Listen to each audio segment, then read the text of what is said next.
Today, we will explore the concept of stock markets, the nature of shares, and the reasons why companies sell shares to the public.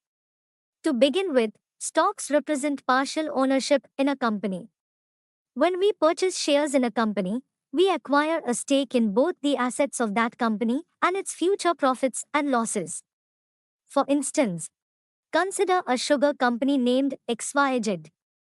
This company aims to boost its sugar exports and enhance its market share. To increase sugar production, the company must either establish a new plant at a different location or expand its existing facility. To achieve this, the company requires several crores of rupees. There are two primary methods for a company to raise this amount of capital. The first option is to secure a loan from a bank, but the interest on such a loan can be quite substantial. The second option is to enter the stock market, which involves selling shares to the public. Since there is no interest involved in this process, many companies prefer the stock market route. Subsequently, the company determines the value of its shares. How is this valuation established? For example, if XYZ, the sugar company, needs 1 crore rupees for its expansion, it can divide this amount into 1 lakh shares, selling each share for 100 rupees. Now, suppose an individual has 10,000 rupees to invest in the stock market. If this person is well informed about XYZ and believes it will yield good returns, they may choose to invest in that company. With their 10,000 rupees, they can purchase 100 shares of XYZ at 100 rupees each.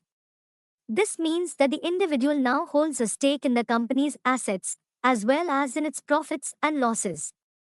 As this person has made an investment. Consider a scenario where investors have also allocated funds to XYZ company. If that company utilizes the investment wisely and generates substantial profits, the initial investment of 1 crore rupees could potentially grow to 2 crores.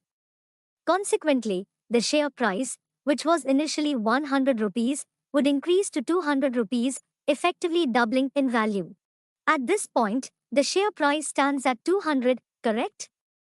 In such a situation, the investor decides to sell the 100 shares they possess, resulting in a return of 20,000 rupees from an initial investment of 10,000. This translates to a profit of 10,000 rupees.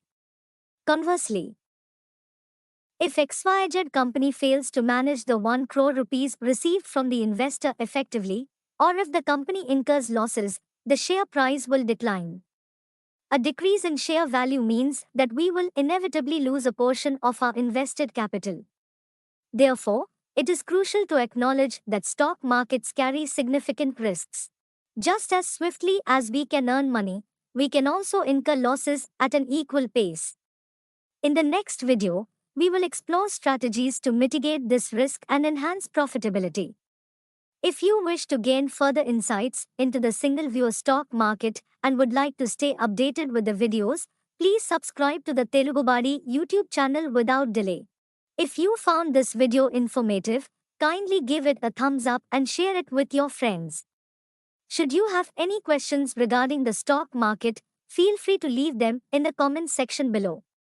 Thank you.